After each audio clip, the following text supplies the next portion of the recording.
Hi, Nathan here from the photography team. Quick video on the lenses that I use and how they track and focus using face detect for video purposes.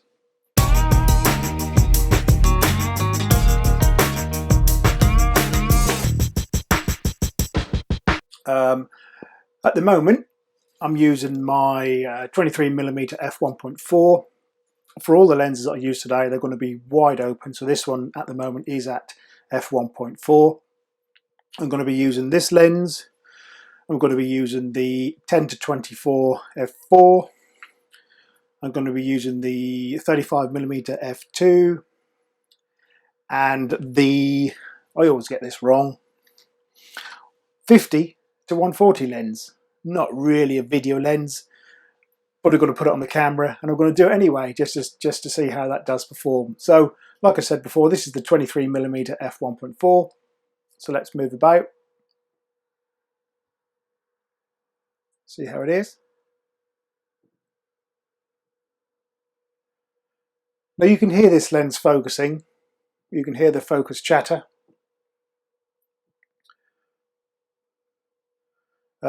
So not ideal if you're using the on-camera microphone, but obviously we're using a separate microphone, so you shouldn't be able to hear that, but I can hear it. Obviously I don't know how this is tracking at the moment because I can't see. But that's the 23mm f1.4 lens. What I'm going to do now is I'm going to switch this one over and I'm going to put it on the Fuji 10-24mm f4.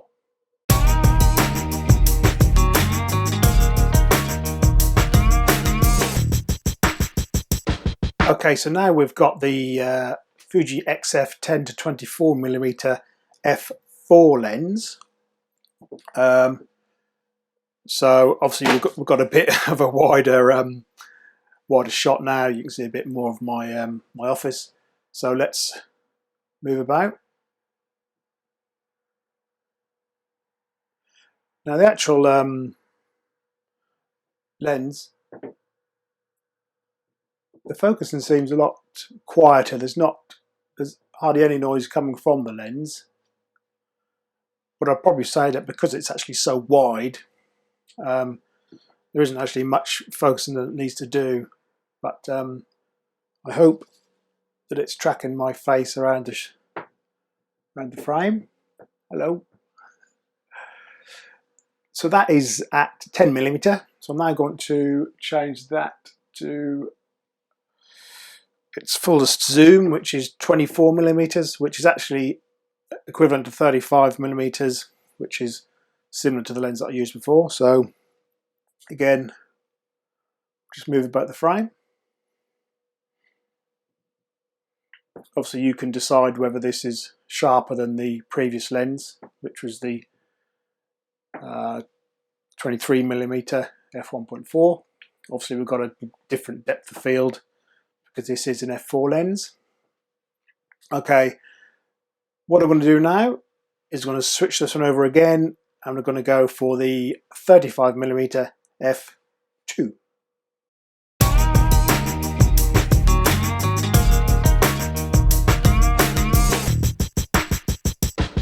Okay, so this time we have the XF 35mm f2 lens. Obviously we've got it wide open at f2. Obviously you can see we're probably a bit more zoomed in now. So we'll move about.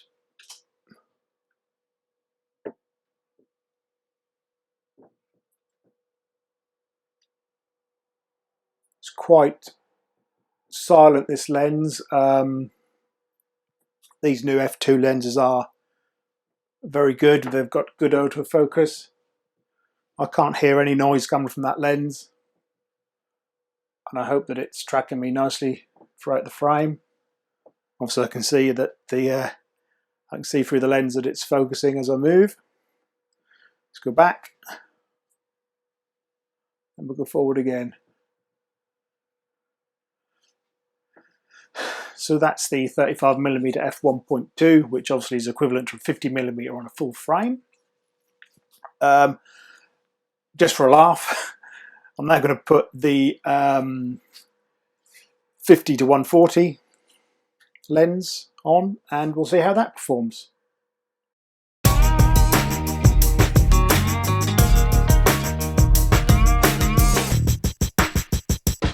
Okay, so now we've got the 50 to 140 f2.8 lens, again wide open at f2.8. I've moved my camera back a little bit more in my office, obviously because of the focal length of this lens. So let's move about the frame. Hopefully that's tracking me.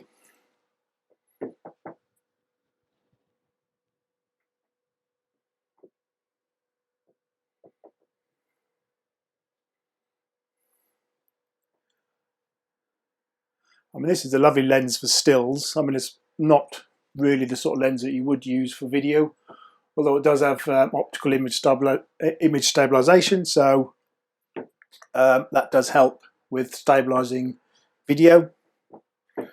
Okay, what I'm going to do now is I'm going to focus it or zoom it now to the 140 zoom, and that is rather zoomed in, so I don't think there's any movement that I can do with this, but hopefully it's still picked up my face. I don't know. Let's walk towards the camera, and you've now got my ugly mutt in probably full zoom. Anyway, okay, so that was just a quick test of my lenses for video use and autofocus and face tracking. We've still got the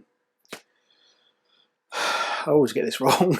It's hard when you've gone from full frame, where I would say 70 to 200.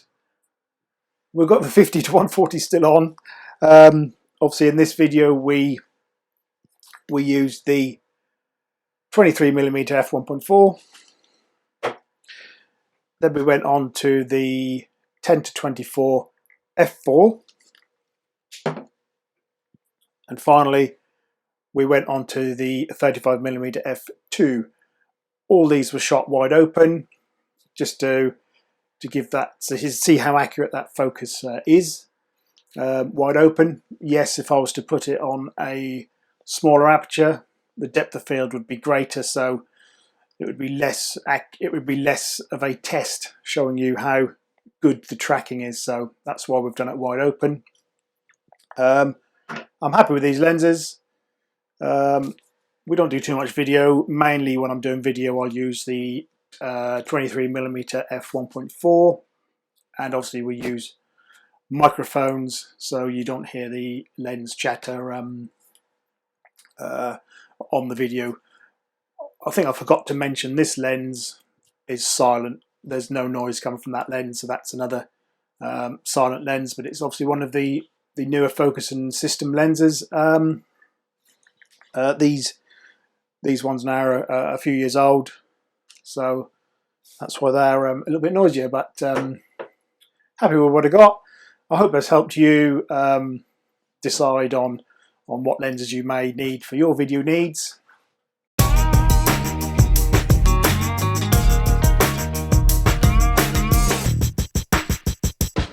So just as a quick conclusion then, excuse me, I'm going to look down, but I've taken some notes. The 23mm f1.4 lens, the thing that is obvious with that lens is it is noisy. So if you're using the on-camera microphone, you are going to hear the lens chattering as it's focusing. However, image quality, tack sharp, lovely and sharp. The focus tracking was okay, moving in and out towards the camera, but the side-to-side tracking was not really that great. So ideal blogging lens if you're using an external microphone, of course. You know, if you're just sat in front of the camera or you're doing this sort of thing that I'm doing now, ideal. The 10 to 24mm f4 at 10mm, obviously the depth of field is so great that it doesn't really need to focus. but it was sharp. The focusing was quiet. It was tracking lovely left to right, and it was also tracking lovely in and out. At 24 millimeters, again, good tracking side to side, good tracking in and out, sharp and quiet. The tracking, I would say, is almost better than the 23mm f1.4, but the downside is it's an f4 lens, so for video in low light, that's not really ideal because you're going to have to bump up the ISO so high. It does have IS, so for handheld video, that's going to be ideal. Yeah, good lens. Good lens. Then we went on to the 35mm f2, which I thought was going to do better than it did actually. You can't complain at the sharpness because that lens is sharp. It did struggle with the sort of focusing left to right, and also in and out. I was a bit surprised really. I thought that lens with the fast focusing, but for images, that lens is really sharp. The focusing is quick, and I thought that would assist that in the video mode, but it didn't. It still struggled in and out. But again, ideal for this type of scenario because it is tack sharp, and there's no problem with it picking up your face and keeping it in a static position. But as soon as you start moving, that lens was all over the place. And obviously, just for a laugh, I chucked on the 50 to 140 lens at 50mm. That was sharp. That lens is a sharp lens anyway. We know that. Obviously, it did struggle with the tracking left and right, and also in and out. But it isn't really a video lens, and I probably expected that.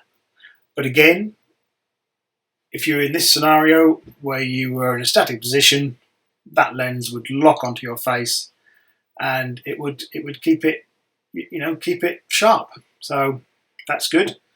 And obviously, then when we put it onto 140mm, and I think I was so zoomed in, it couldn't even work out that there was a face in front of the camera. I would say, but when it did lock on, it did lock onto the eye, and it was very sharp. But obviously, it struggled left and right and in and out. So that's not really a video lens. But in conclusion, for me, for this type of work where I'm sitting in front of the camera, I mean, at the moment I'm just using my iMac, but for this type of work, I'm happy with the 23mm f1.4. That's great. Yes, it is noisy, but because we use external microphones, you don't hear the noise of the lens. So for me, that would be my ideal lens for blogging and so forth. Also, 23mm, which is 35mm on the full frame lens, is a lovely focal length. The 10 to 24 as well is again, I would put that just under the 23mm. That would be my second lens if I was obviously hand holding the camera. That image stabilization would assist, and yes, if we had good light, because it's an f4 lens, then that would be perfect. So outside, as a blogging lens, as in handheld walking along, that's ideal. It's quiet. Obviously, if you're not moving the camera too much left and right, in and out, if you just got it in a static position, you're going to stay tack sharp in the frame, so that's good. And if I didn't mention it before, that is a quiet focusing lens. Obviously the 35mm f2, I'll stick with photos for that, not really a video lens. And obviously the 50 to 140 again is not really a video lens. So that's my sum up. Please comment, like and subscribe, And obviously, again, don't forget that we are on social media. We're on Facebook, we're on Instagram and Twitter as the photography team. Thanks for watching. I'm Nathan. Till next time, goodbye.